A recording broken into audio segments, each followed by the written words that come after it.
You're listening to the Elevated Life Real Wellness and Transformation podcast, where we cut through the noise and get real about fitness, nutrition, mindset, and spiritual growth. We are glad you're here. Join us and elevate beyond the ordinary. Welcome in, everybody. Yeah, I know. It's kind of crazy. For those of you who are listening on the Spotify or Apple Podcasts or whatever, probably nothing different here, but maybe you're watching on YouTube because we actually have moved into podcasting from 15 years ago and have video now. Yeah, which is crazy. It is. It's like there's a little bit of pressure because I would say 8 times out of 10 we're in our bathrobes. Yeah. Which we might just do that. Yeah. Because sometimes you just want to, when you're having a conversation, you want to be comfortable. Yeah. And a lot of times we end up doing the podcast, basically first thing in the morning. Yeah. We'll have a cup of coffee and then, wake up a little bit and then jump right in. And it's because our thoughts are fresh. Yeah. Yeah. So. And new downloads happen in the night or right upon waking. Mm-hmm. Yeah. At least that's usually what happens with me. And I had a download this morning and I wanted to share it on the podcast because it is timely for this season. And what it's about basically is the pressure of the season, right? For me, the pressure of making things perfect or memorable. And, I've always kind of gone not over the top, but really tried to create the holidays and birthdays for my children to be really extra special in so many different ways, from just traditions that we have with games and blah, blah, blah, blah, blah, to not over the top gifts. I'm not into going into massive debt for gifts, but I love to give gifts. And I woke up this morning feeling really stressed because I'm behind. What's the date today? The 14th? What is it? Yeah. The 14th. And I've just done not a ton of shopping because I'm really trying to discipline myself to stick with my kids are adults now. They don't need 45 things of chapstick and all whatever. They don't need 85 gifts. They're adults. And it just can become over the top. And then I kind of had this epiphany because, of course, I like to circle back where it all stemmed from, right? Why do I feel like, or why do we feel, because I know I'm not the only one, why do we feel like we have to do this during the holidays? And why does it a lot of times negate what we do throughout the year, right? Why have we elevated this one season? And of course, it goes back to my childhood. And I was thinking about the songs, and I've done some posts about this, like the most wonderful time of the year. What else are the Christmas songs that talk about? Because when I mentioned this to you last week, you sang a different song. What did I sing? Oh, I can't remember. Putting me on the spot. Maybe it'll come to me. Yeah. But I mean, there's a multitude, So as a child, I loved Christmas and I loved Christmas music, and music is a programmer, right? And so in my head, it was supposed to be the most wonderful time of the year. And more times than not for me growing up, it was not. So I'm just going to talk about that briefly. My mom died when I was 6, most of you know. And after that, my stepmom came into the picture, and she was a lovely lady. And I'm not trying to, have her be a villain in this story. However, her family did not like my sister and I at all. And every Christmas, it was, are they going to like us? Are they not? Are we going to be invited? Are we not going to be invited? And my mother always chose her family all the time. So there were Christmases where we were not with my stepmother, and it was just my dad, my sister, and I kind of trying to fumble through it. And it just, a lot of trauma came through that, right? And I do the same thing with my kids' birthdays. And that's because my birthday is December 23rd. And my birthday was never something special. It was pick something from under the tree, or I'm too busy, or whatever. But my stepmom, and I love her to death, but this is just the facts, she would really go out of her way to make her siblings and her family's birthdays wonderful, right? So I overcompensated. I didn't even realize that I was doing this until really last year, I think, is when I started to like figure this out. And so I wanted to talk about how that childhood, you know, trauma creates your current reality. And what it's done is really set me up to fail in my adult life with my kids, because now, you know, some of them have this expectation of the holidays are just going to be this grandiose thing. And if it's not, then it's not maybe good enough, or they didn't get that feeling within them. And so I woke up really like, I actually got teary-eyed when I woke up when I thought about it. And I thought, I really need to communicate with my kids that what it came from, and how, you know, we've made, not just me, just society has made the rest of the year like nothing. And this season has to be, oh, and if it's not, then, you know, you suck. And I put all this pressure on myself. And I didn't realize, as I was unpacking the last couple of weeks through this, going, oh my goodness, you really do create your own reality. I created this. I created the pressure. I created the angst, all of the things. I did that myself. Now I'm aware of it. Now I need to communicate that with my kids, because I've now set them up, you know, to think that every holiday is some grandiose thing. And if it can't happen, because as your kids grow and they're adults, they have their own lives, right? Everything can't be just this unit anymore. You have so many other factors. So anyway, I wanted to share that because I know I'm not the only one, right? I'm not the only one that has built the holidays up in their mind to be something beautiful. And it's really about having these false expectations, right? And we talk about not having expectations. And then as we dig deeper into our psyche as to why we do what we do, we're like, oh my gosh, this is nothing but a big fat expectation. And I remember as a child having this Norman Rockwell, Bing Crosby idea. I really wanted that for the holidays. And it was never that. It was quite the opposite. And probably because I have been gifted with a really good memory. I remember when I was in my crib, a baby, like, I don't know, probably 1.5 forward. Before my mother died, holidays were Bing Crosby. They were Norman Rockwell. And that just, now we're on video and I'm going to get quiver lip.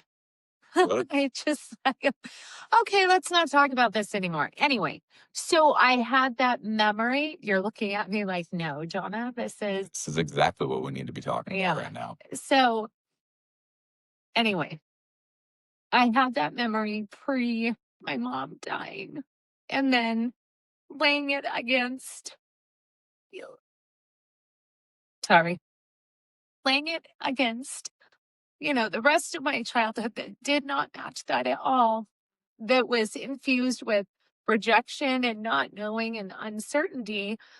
You know, that has shaped how I have moved through the holidays as an adult. Your turn, because I need some composure. This is why I have Kleenex at my desk. I think, you know, I thank you for sharing, I guess, first of all. because it is something that a lot of people struggle with, I would say. And it's a reason why I think I take a very different approach to the holidays.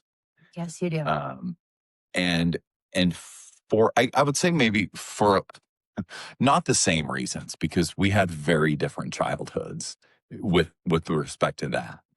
Um, you know, I don't I don't have any expectation of holidays or anything like that, because it doesn't really matter to me. I and maybe I'd say this, because I have my siblings are 9 and 12 years older than me. And so and I have the exact opposite memory of Johnna, meaning I don't have memories. I mean, I have some, but Right. I was not blessed with a good memory of, you know what I'm trying to say. Yes. Um, but my brothers were, and they were both in relationships that they ended up marrying the people that they were with in high school. So, you know, they my sisters-in-law were basically like sisters to me. My oldest brother got married when, I don't know, I was like 8, but they were together from, I don't have memories of him not being with her. And then my middle brother, basically the same thing, a couple years later. But it essentially was, they had their own things. And so our family Christmas ended up being, from most of my memories, we would just do it whenever made sense. And then we would go to, for a lot of years, we would come over to Tonasket. It was when I lived in Spokane, and go to my dad's family on Christmas Eve and my mom's family on Christmas Day. And, we did things, and it was cool. Lots of grandkids around. And anyway, but it was just kind of like this, we had our family Christmas the week before, the week after, or whenever. And we had these things, these memories, but it was a little bit chaotic, a little bit jumbled, and just kind of, it felt very similar to any other time I was coming over here to hang out with my cousins. It wasn't this momentous, monumental thing. I don't think, at least in my mind. I'm sure other people thought of it that like it was for them, but for me, it was just another opportunity to come over here and hang out with my cousins. And so the the concept of Christmas itself was like, okay, it's fine, but it's just another thing. Yeah, it's funny how you can live in different realities, right? Yeah. Everyone's story is different. Yeah.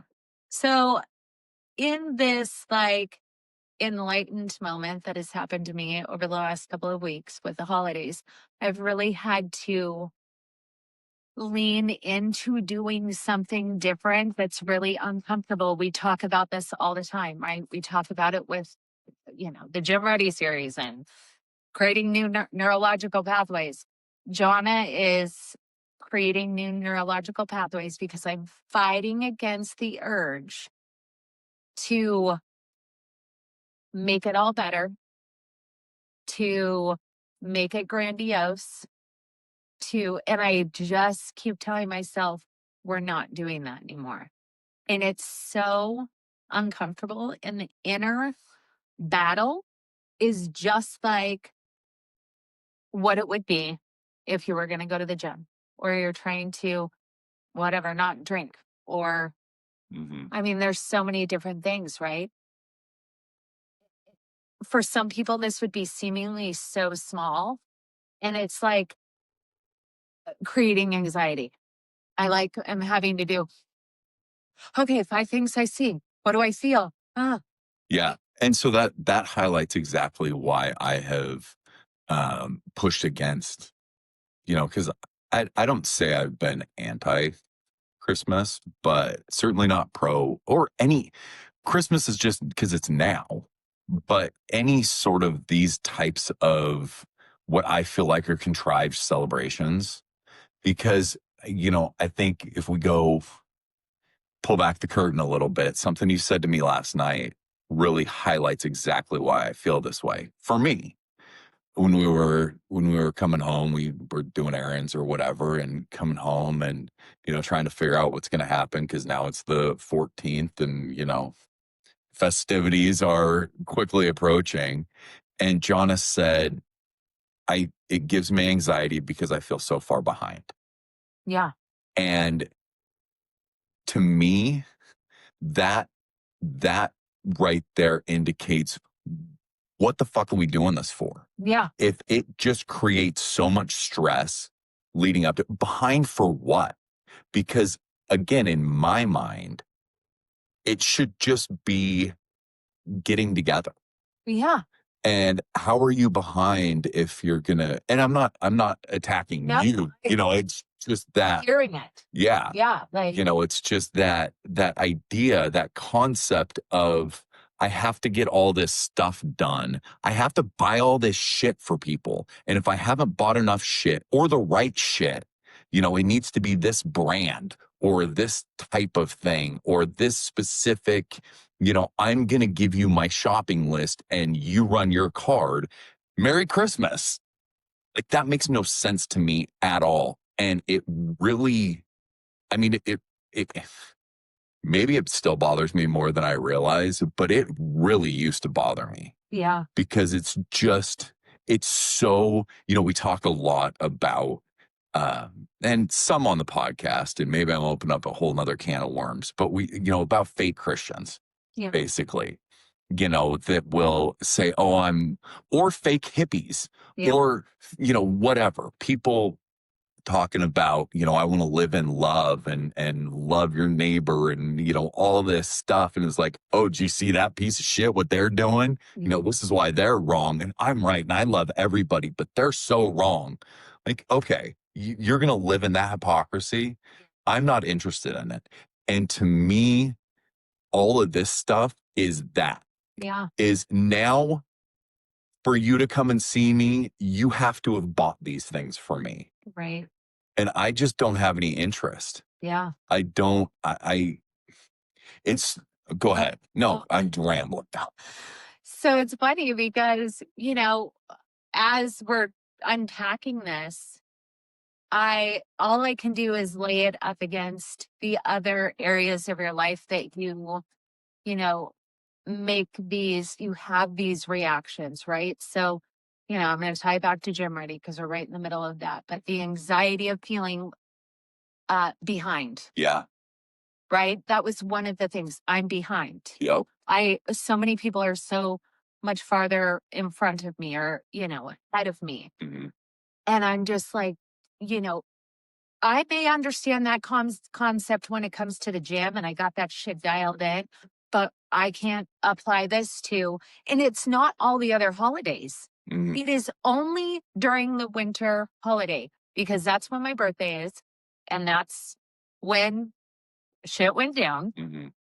And it's during Christmas because that's when shit went down. Mm-hmm. So really these days are a direct tie to freaking trauma, right? And I'm like trying to unpack that trauma, but still create some kind of something. It's slow. Just like it would be, I just had this conversation. This is what healing looks like. It's not a line. It's an infinity sign, and you circle back and you dig deeper with every circling back. I did not know until this year that I had so much anxiety and trauma based around the holidays. I didn't know. I had no idea. So now I know. And now I get to deal with that. Yay.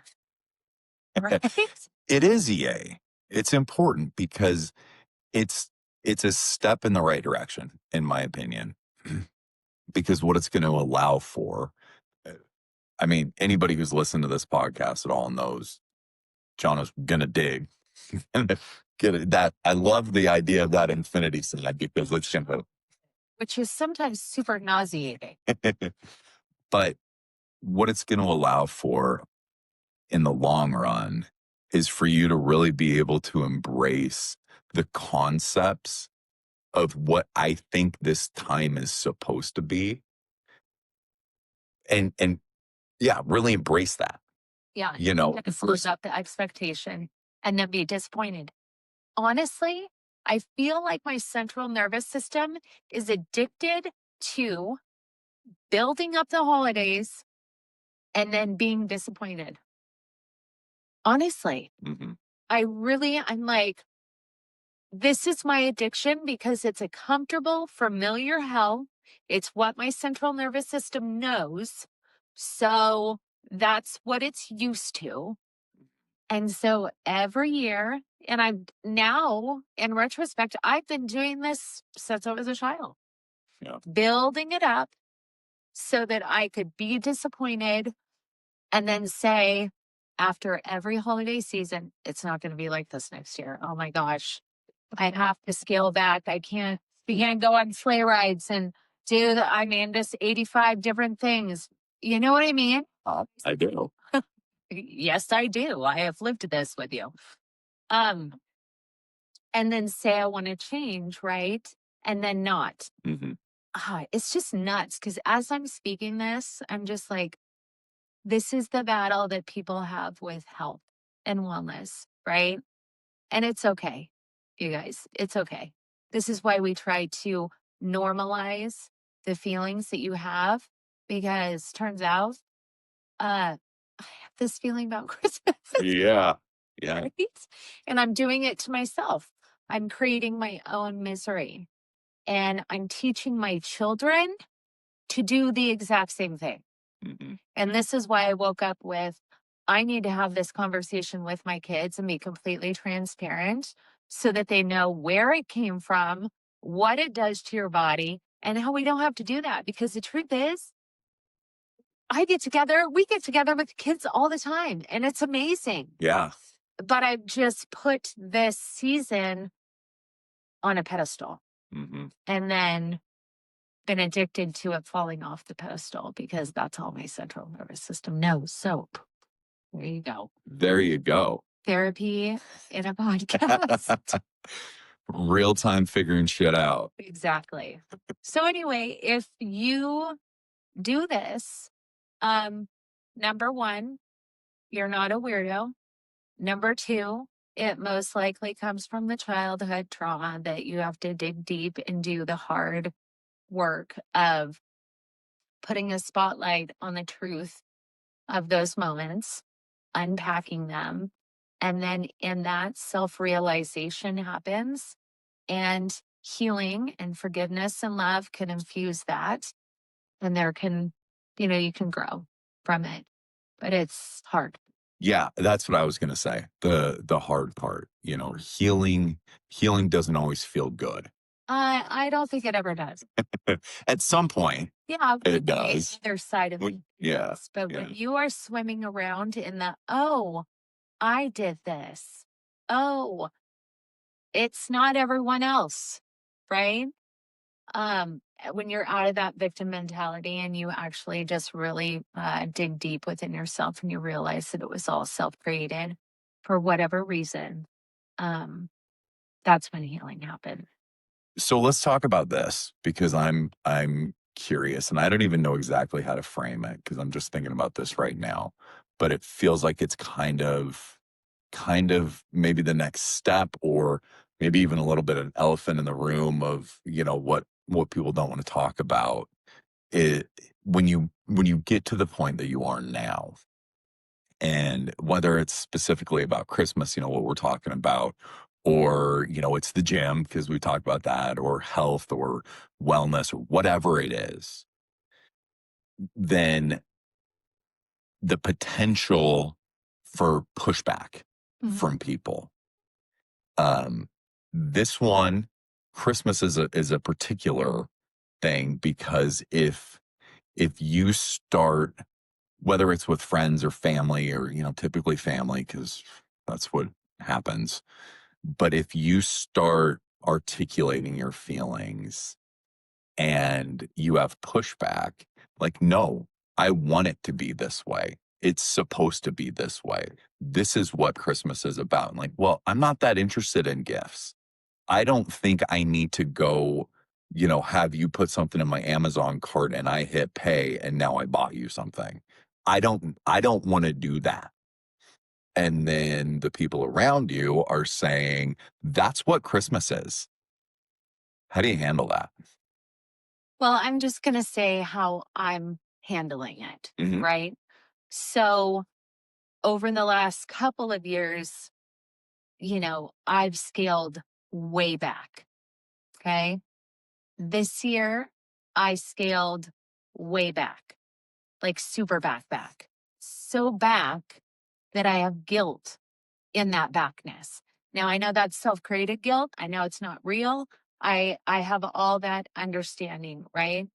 Um, I now, because this has been brought to my personal attention about myself, it is my responsibility to then walk the other direction.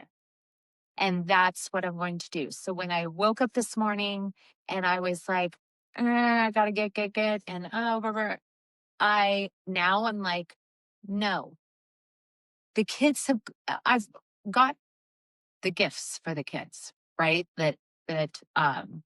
Mhm. That I'm getting. Yeah. I don't need to keep stacking that up, and I'm not going to.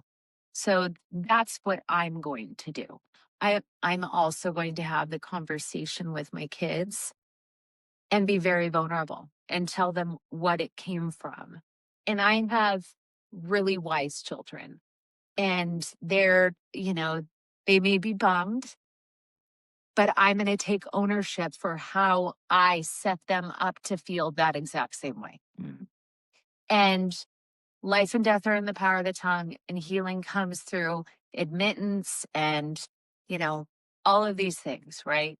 And um, if some of them choose to push back, they can do that. But once I've been shown something about myself that needs healing, that's a boundary for me. That is a firm boundary. And although it's hard, I'm not going to let myself waver because I'm too addicted to bettering myself and Mhm. being a better version of myself for my kids, for the people. So that's something that I'm very strong and resolute in that. I don't know if I answered that correctly. I don't think there is a correct or Okay. incorrect. But that's like right now, as I'm literally, working through this real time on the podcast, that's what I'm doing. It's like, no, all done. Here we go. And I'm not going to feel less than. I'm not going to feel the guilt. Lies. I probably will feel that.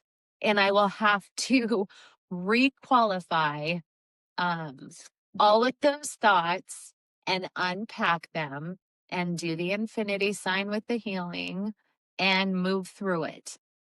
But I know based on moving through other things that there's freedom on the other side of it. And again, it's a familiar hell. And I have no interest in living in that because it's fucking miserable. Yeah. So there you go. Yeah.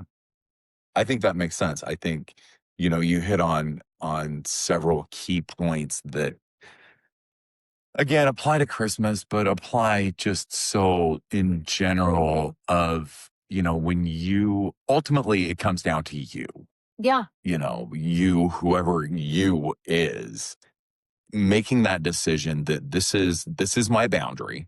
This is my and I don't know. I almost struggle with the word boundary like I struggle with like triggered or Yeah. toxic or am I saying trauma? Thank you. It's Yeah. the words have been just what's the word? I want to say convoluted. Yeah. I don't know, like co-opted. Like, Co-opted. Yeah. as being a bad thing. Hmm. And so you just, yeah. Right. But it's just about, you find your things that you need to work on healing yourself. And then those become non-negotiables. And And so I think the most difficult part, at least for me, with whatever that is learning how to navigate. If you want to just be the black and white, nope, this is what I'm doing. Yeah. Period. End of discussion. Doesn't matter. If that works for you, fantastic. I have found that isn't reality. Yeah. And you still have to live in some gray areas, but living in the gray areas with an understanding and a foundation of why you're there, like for you specifically, why you are having these conversations, why you're having these feelings, and then saying, this is what I'm doing, and you support me or not, it doesn't really matter. I'd love your support, but I'm not basing my decisions or my actions or my feelings on your support. But I'm also not saying fuck you if you don't support me. Oh yeah, no. And so Yeah. because there can be that line, Yeah. especially not necessarily with, well, maybe with Christmas, but I'm thinking more like gym and other stuff, completely. We talk a lot about needing, but maybe as you elevate, to cut people out of your life. There's so much nuance to that. That's where I'm getting. This is how I feel. And if you don't support me, then fuck off. I'm writing you off. Like, then you're just going to write everyone off and you're going to be in your own little isolated corner. So yes, there's nuance, or yes, there's compromise, right? But that's where communication, people, right? Communication. And here's the deal. I can't be praying for healing and wanting to change and I don't care what this is about, right? Wanting to be better. And then having source show me, right? This is nothing but a mirror being, okay, here's another thing we need to deal with. And then just,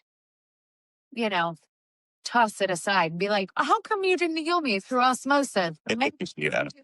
What? Yeah. So anyway, I hope that this was helpful for those of you who have done the exact same thing for other reasons or the same exact reason.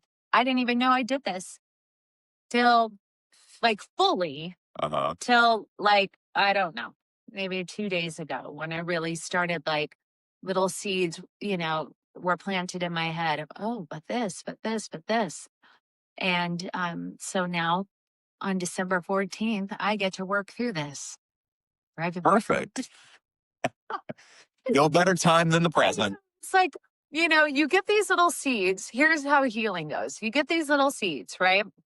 Then you get shown. Then it's like, all right, test one. Mm-hmm. Now you get to walk it out in real time, Yeah. right? The proof is in the pudding, how you walk it out. Mm-hmm. And so now I get to see how I walk this out. And you know what? We'll do a follow-up on this and I'll let you guys know what happened.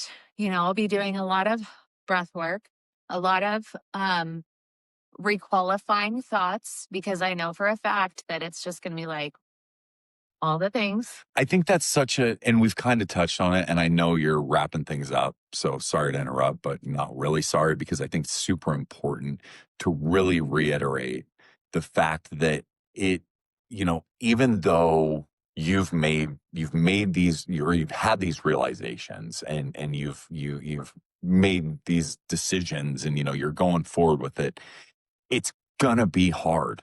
It's gonna be, a constant barrage of, and I'm not even talking about anything outside, just within you, a constant barrage of, whatever those negative feelings are, they're just gonna be magnified. Oh, for sure. And being able to recognize that that's going to happen. Yeah. And then deal with those, or doing the requalifying your thoughts and all those different things. It's just so important to constantly remember as you're going through this journey, whatever your journey is. It's going to be an almost constant challenge. Yeah. It's just a battle. It'll be a battle. I know it. There'll be a lot of tears. But, there's no choice. There's no option, Yeah. right? No, I'm here to elevate. hold on. You're wrong. Yeah. Yeah. Because there is an option. You live in your comfortable hell forever. If you want to make that choice, that is a choice that you can make. You can But do I really want to be like having panic attacks during the holidays and No. feeling tapped out and, I mean, and miserable? No, I don't want to do that. I don't like feeling bad, right? Not physically, emotionally, spiritually. I don't like it. It's not fun. And so it just takes the work. It's going to be hard. but so fulfilling. Yeah, just like anything else. And you know what's so nauseating? How come when you don't get this in one area of your life, like gym, how come it can't just spill into every fucking area? It's like, That is so true. you just eat all the other things, please. No. Well, it Yeah. kind of eats slowly, and then you Yeah, get to bring it in. I know. That's fucked up. All right. Thanks for listening, everyone. I hope this was helpful. Thank you so much for listening to Elevated Life. If this episode resonated with you, we'd be incredibly grateful if you'd rate, review, and share it with someone who needs to hear it. Your reviews help us reach more people who are ready to break free from the comfortable hell and step into real transformation. To rate and review on Apple Podcasts, open the app, search for Elevated Life, scroll down and tap Rate and Review. To rate and review on Spotify, tap the show page, scroll down and select your star rating, then tap Write a Review to leave your thoughts. You can also connect with us on social media. We're on Facebook as Elevated Life and on Instagram and TikTok at CJElevatedLife_. We'd love to hear from you. We'll catch you next time. Keep elevating.